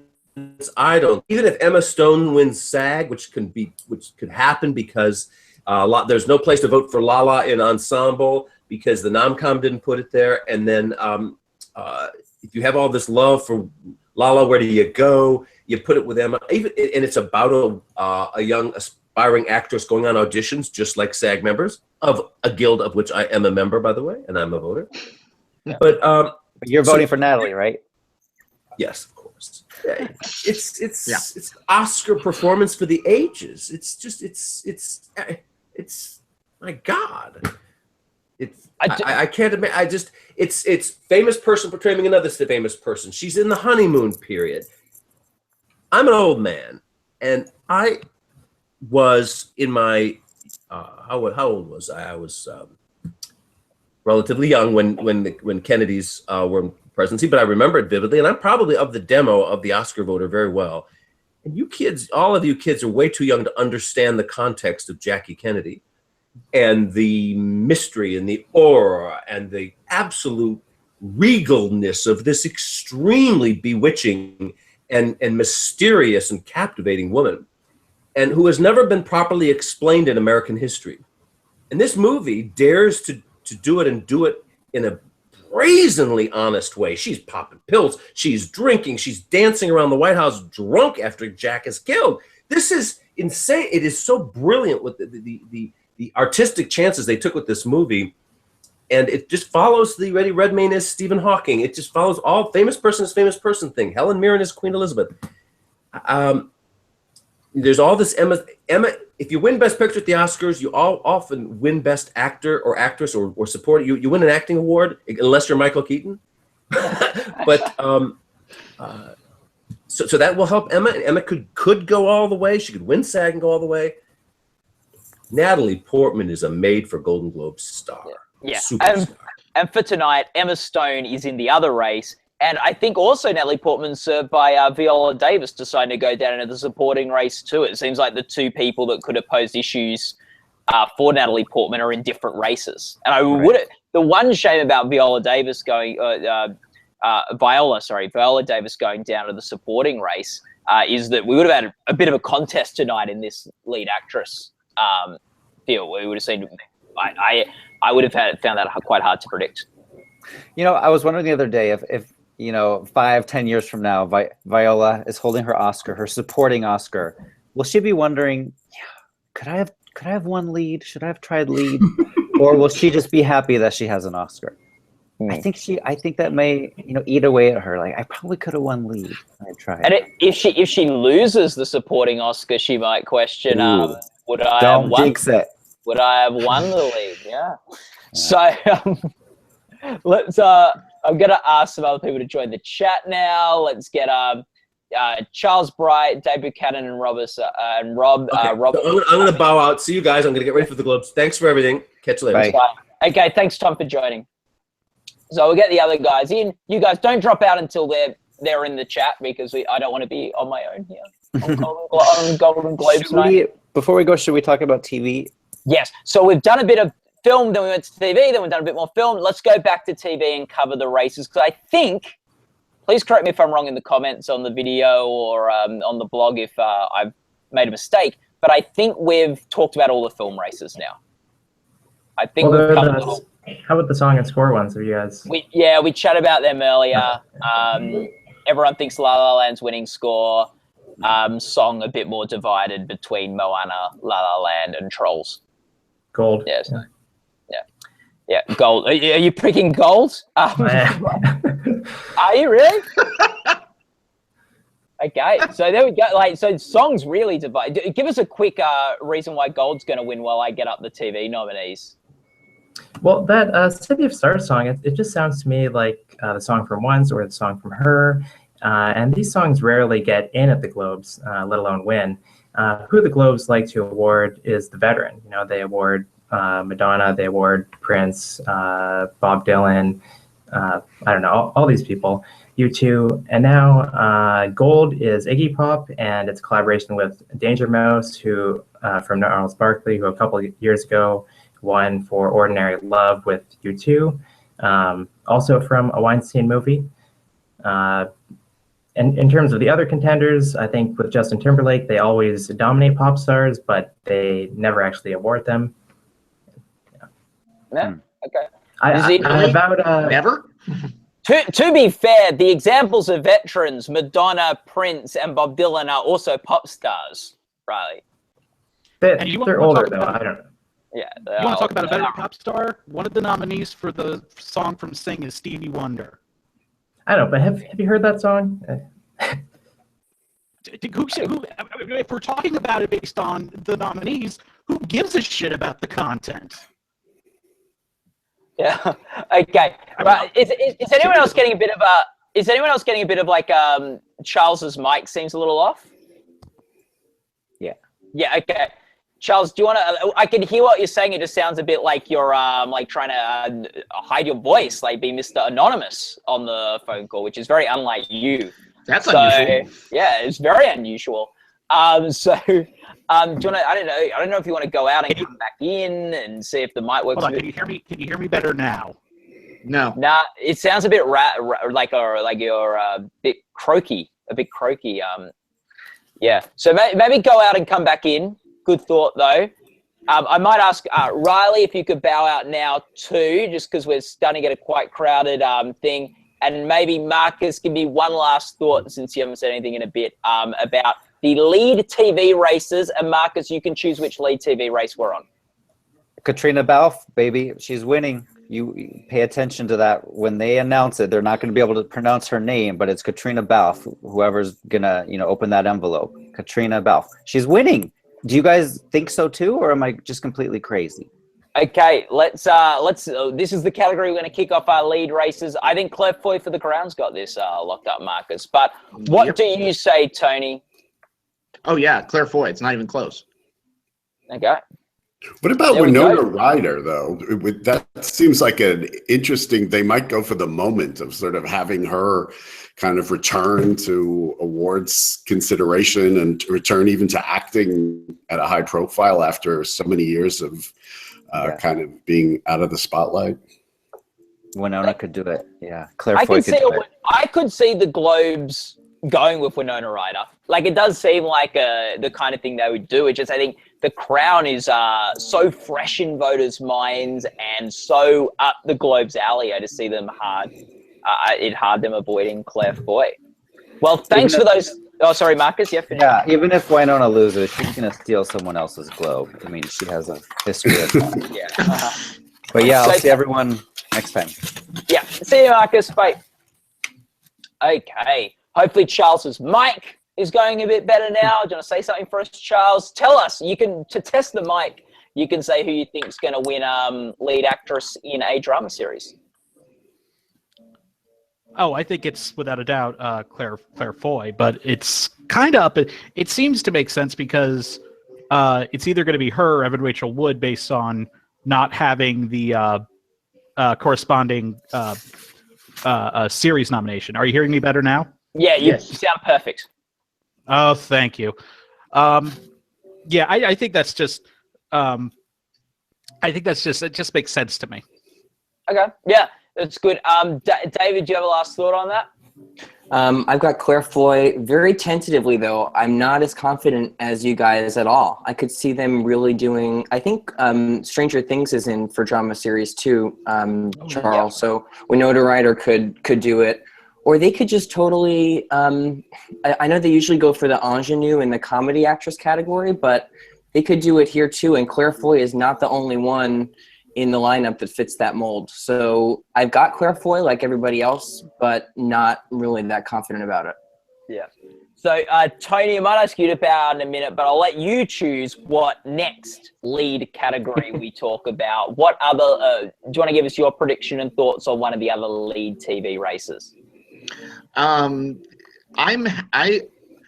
gonna go out on a limb with comedy actor. And I actually think it actually might be Jeffrey Tambor again. I think Atlanta will probably win comedy series, but I just don't. I'm not sure Donald Glover would fit their mold for comedy actor.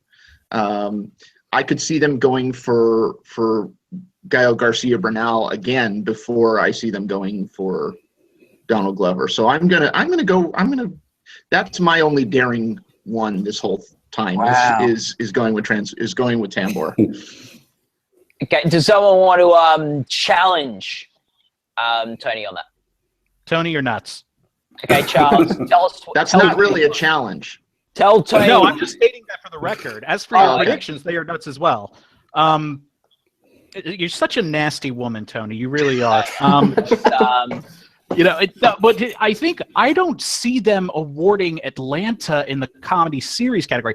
I can easily see them awarding Donald Glover in the actor race, but for some reason, I have this really tough time seeing them awarding Atlanta in the series category. That's why I have Blackish in there, and I have Donald Glover winning the lead actor in a comedy. What? Just quickly, Charles, why do you say it hard with Atlanta winning Best Comedy Series? I don't know. It's just like, the type of humor that Donald Glover is known for, and I'm not denigrating the content of the show at all. I have a very tough time seeing them going along with, as a first-year show, going, well, we may not get it, but it's popular. I don't see them because if they don't like something, they're not afraid to just say, yeah, we're not going to award that. Look at what they've done with Veep and Game of Thrones and how long it took them to finally say okay with Breaking Bad. I don't see them doing that with Atlanta. It just doesn't seem like it's in their possibility. Why did they nominate Atlanta? It's a spot, and because it was an open spot and it's a new show, and they're comfortable with giving the new stuff the nominations, but a win is a completely different thing altogether. That's garbage. The last two You're winners, garbage. The last two winners for comedy series have been new shows. Transparent won in its first year. Mozart in the Jungle won in its first year, and Mozart in the Jungle is not, and Brooklyn Nine-Nine. And Mozart in the Jungle is not popular, but it had enough of a presence for them to. Now, granted, there is the whole international flair of Mozart in the Jungle, but there's certainly not an international flair in something like Brooklyn Nine-Nine. Yeah. If they didn't like Atlanta, if they didn't like Atlanta, they could have gone with Divorce or Insecure as a new comedy series to put in that slot. So I feel like they like it enough that they chose it over other series that have acting nominees, first-year acting nominees. I don't know. I mean, I could be wrong about this. It's just this is just something that just hasn't made sense to me. Yeah, I think Donald Glover is my prediction. But again, we did hear Tom just say. I'm sorry, we did hear Tom just say. I hear lots of votes for Casey, but I don't believe it, which makes me think that Tom must have been an advisor for the Clinton campaign. So I just hurt myself on that one. I just made myself. That sounds like a good place for me to bow out. Yeah. Okay, we'll see you. We'll see you, Tony. Thanks for joining us, man. Thank you. Hey guys. Love you, Tony. There we go. We now have, we want to make sure in this 2 hours we cover every single race. I think there are 4 races we haven't talked about yet, maybe 5 actually. So let's quickly try in the next sort of 5 minutes just to quickly cover these races, and then we can have a bit of a free-for-all at the end about just whatever we want. TV comedy actress. I've got Issa Rae for Insecure. Yeah, they always seem to go for the new young star in this category, and 2 of them are nominated again this year. So I think Issa Rae is a pretty safe bet. Any other thoughts? I have Issa Rae in that number 1 spot, but I'm so tempted to put Tracee Ellis Ross in there. I just, if I'm thinking Blackish is going to win comedy series, so it kind of makes sense that, she would win that. And of the 6 nominees in the category, only 2 have best series nominations, and the other one is Veep. And they have, I don't see why they would award it now if they haven't felt the need to award it before. So I'm very apprehensive. So I do have Issa Rae number 1, but I'm so tempted to put Tracee Ellis Ross at number 1. I have her at number 2. Yeah, I just switched it the reverse. I had Tracy in for a while, and just thinking, because also they like Miss Golden Globes and second generation performers and everything, and so I'm sure they, some of them still love Diana Ross, Tracy Ross's mother from years ago, who I assume won a Golden Globe for A Lady Sings the Blues, probably, I would guess, or maybe not. I don't know. I can't remember. David, what do you think about the drama lead actor category? Drama lead actor, I have, and I've had from the beginning, Billy Bob Thornton. I just don't see, number 1, I think it's the only award that Amazon's going to win. I don't think Tambor's going to win, and they've been awarding Amazon every year for the last few years. I think that's the award Amazon is going to take home. And I feel like it's kind of, with timing at the Globes, it might be too late for Rami to win a makeup in his second year. Mr. Robot won drama series last year, picked up an acting award. They dropped it out of drama series this year, so I don't see the urgency to go back to him and give it to him just because he won the Emmy. So I think they're going to go for somebody new. Yep, cool. Any other I think that sounds good to me. I found this a bit of a harder category to predict than maybe those comedy acting ones where I feel like a Donald Glover or a Issa, at least, even though there might be competition, I feel like, okay, they fit the bill. I'm pretty comfortable with them. Billy Bob Thornton, I'm a bit more like, well, Goliath isn't nominated anywhere else. It's a bit of there's not a whole bunch of buzz around him in this performance like there is maybe someone that would usually win this. But I'll buy it. What do you think, Charles? And sorry. Well, I think he would have stood a better chance had he not just won 2 years ago for Fargo.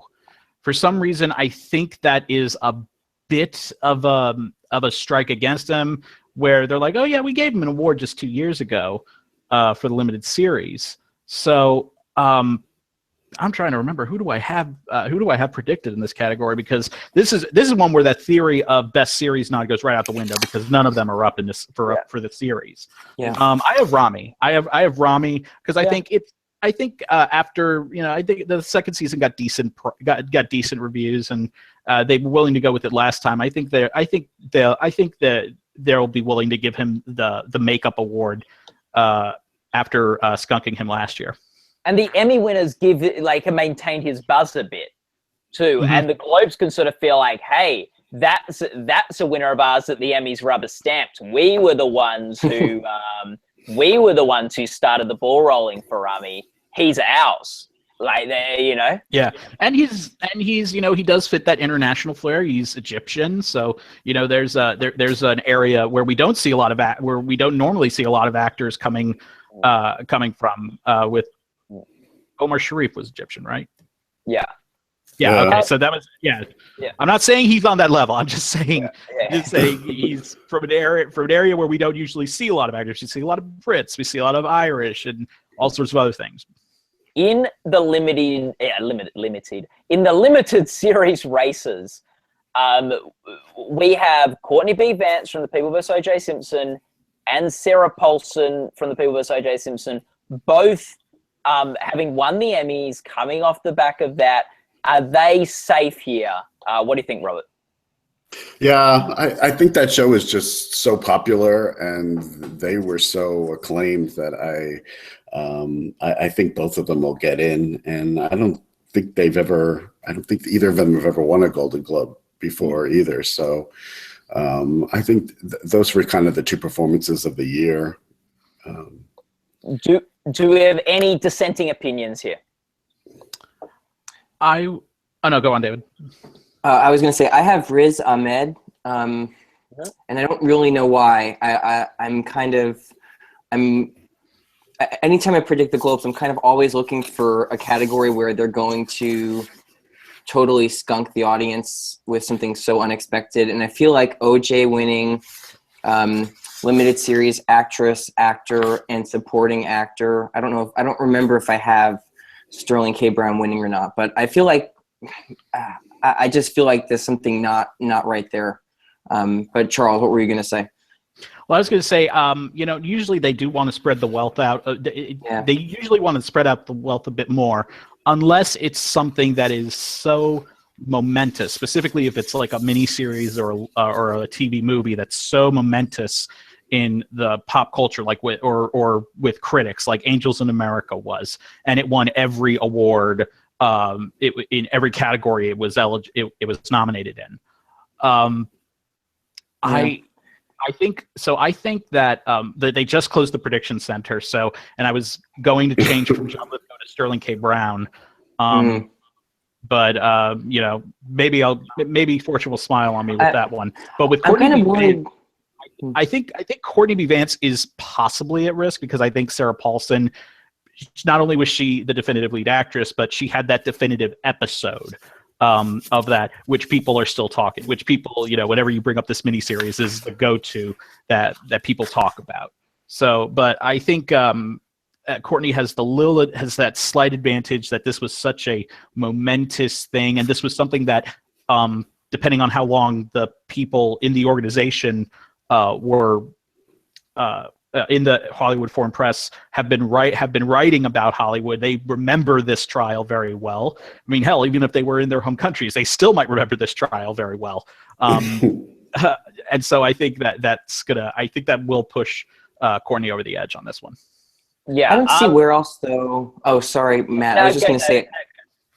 Yeah, I don't see where else they could possibly award either the night of or the night manager, and I feel like this could be a place where we see a Tom Hiddleston win or Riz Ahmed, because it's an area where they don't have to award OJ, but they kind of have to award one of those other miniseries if they want to pick up an acting prize.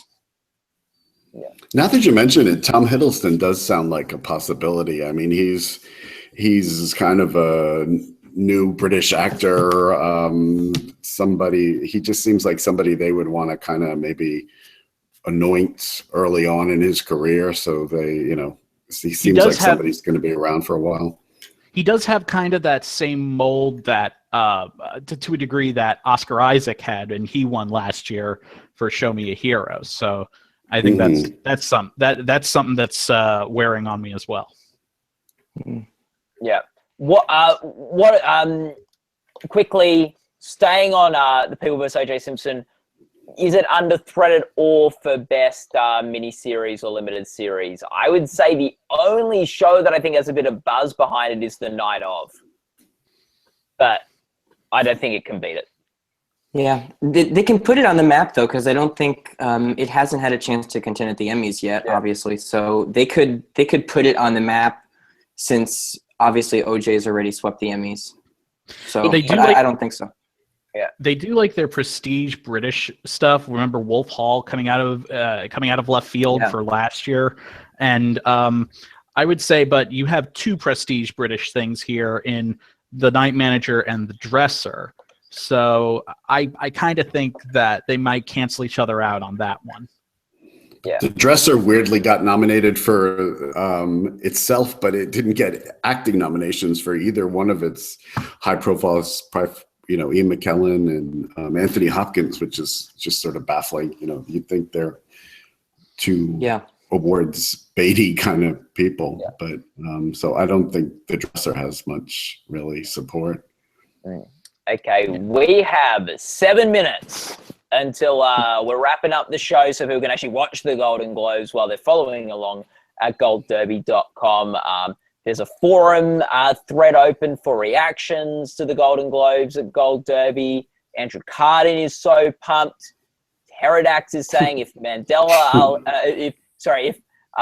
Mahershala Ali wins, I am blaming Tom O'Neill. He convinced me to switch right before the prediction center closed to Jeff Bridges. So with the rants that Tom was going on, he's gonna if things end up following conventional wisdom, he's gonna get a lot of hate mail. Yeah, there were quite a few where Tom gave his opinion, but then said, "But I'm still sticking with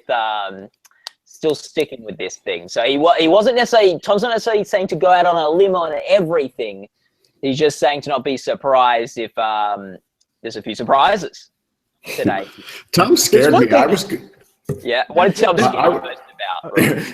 He was, because I've been going out on a limb for a while thinking I'm going to go for Isabelle Huppert just because she's French and she's been winning all these critics awards, and I was like, I'm going to go for that long shot, but he was just so heavily kind of in favor of Natalie Portman that I caved, and at the last minute I was like, okay, I'll go with Natalie Portman. But I don't know. Could be a good topic for discussion, maybe for another stuff person. What has Tom O'Neill scared us most about over the years? Our jobs. So, what? Let's actually talk about. We're going to be doing a live web show straight after the Golden Globes. So come back to Well, you'll be on it, reading all the winners and commenting on all the forums and stuff. But come back. We're going to be having another live web show on YouTube and on the Gold Derby. There'll be at least a blog post with the video in. So you can watch us unpack them. What do you predict? Not necessarily who's going to win what. What is the big story going to be coming off the Golden Globes? What is the thing we're all going to be talking about when we come back? Charles. I kept Damien Chazelle in my #1 slot for the directing prize. But I do have Mel Gibson at #2. If he wins, the headline is going to be, no matter how many La La wins, or if there's an upset, I think the big story would be the resurrection of Mel Gibson. Yeah. The official resurrection by his Hollywood peer. Well, not necessarily his peers voting on him, but on a grand Hollywood stage. Yeah, he's more of a fan of and we know Mel Gibson loves resurrections. Yeah, he's more into crucifixion. Like, the passion focused a lot more on the crucifixion than the resurrection. And that'll be a controversial thing if he wins. I mean, they're going to get a lot of flack for that, because I don't think a lot of people have forgiven Mel Gibson quite, in the news media and the general public as. So I would anticipate a lot of angry blog posts if they kind of welcome Mel Gibson back. Yeah, and as Charles said, the Hollywood Foreign Press is not necessarily a reflection of the industry. This is not an industry award. This does not necessarily mean that Mel Gibson is back in favor with the Hollywood elite industry voters that will be voting on the Oscars and things like that. So I do think that would be a big story, though, if Mel won again. Robert, what do you think the big story of tonight could be? I think that La La Land and how well it does, if the two of them get the acting awards, I still think Ryan Gosling is pretty vulnerable. I still think either Ryan Reynolds or Hugh Grant could slip in there. And I don't know. One thing that wasn't mentioned with Emma Stone, I wonder how Annette Bening will do in that category. Even the film hasn't really been too popular with SAG and stuff, but I'm curious if some people might, if she gets a nomination, if she gets a win there, it could almost she's sort of borderline for a Best Actress Oscar nomination. So I don't know if some people might want to kind of throw her help her out a little bit there. But I think the big headline will probably be some Trump joke that Jimmy Fallon tells. I'm sure that'll be the most talked about aspect. I'm sure he's been working diligently to find something there. Will be a headline if Jimmy Fallon doesn't play it safe. So, David, what do you think? What do you think the big story could be of today? It's impossible to say at the Globes, because I don't think any of us would have actually thought we would write last year, Lady Gaga wins for supporting actress in TV, limited series, etc. So I'm going totally out and saying it's impossible to tell at the Globes what the big story is going to be, and that's what they love to do. Yeah, I think it could be interesting. I think there's a good chance these stories you guys have outlined could be the big stories. I think one other potential could be the death of an Oscar contender or two, or just start to kill the momentum of a contender. La La Land, we were talking about, that's nominated for 7. And which like Tom very well pointed out that it's not going to win all 7, and we're sort of going, well, which are the ones that's going to lose? But we're pretty confident it's going to win like 4 awards tonight. If you look at a movie like Manchester by the Sea, that's competitive in a lot of categories. Could lose all of them. Could end up winning 3 or 4.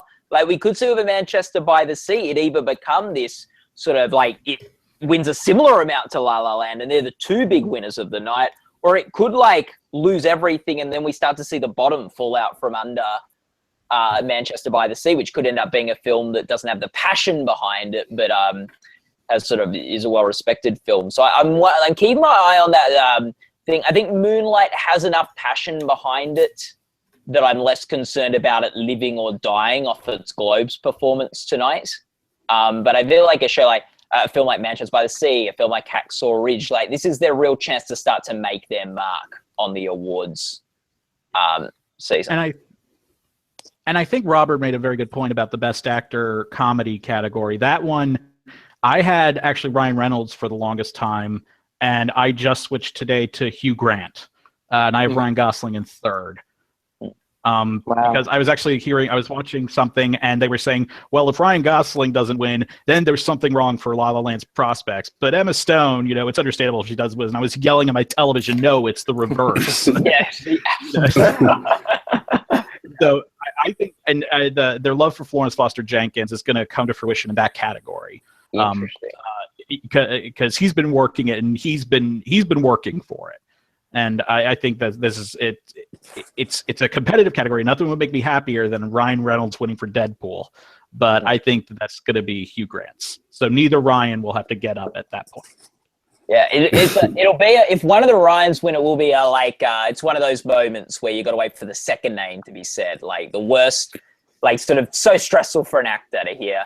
And the Golden Globe goes to Ryan Gosling. Ryan. I want right before they open the envelope, or like when they cut to each nominee in the audience, I want like Ryan Reynolds to just run next to Ryan Gosling and then hold hands like they're in Miss America or something like that until the envelope is opened.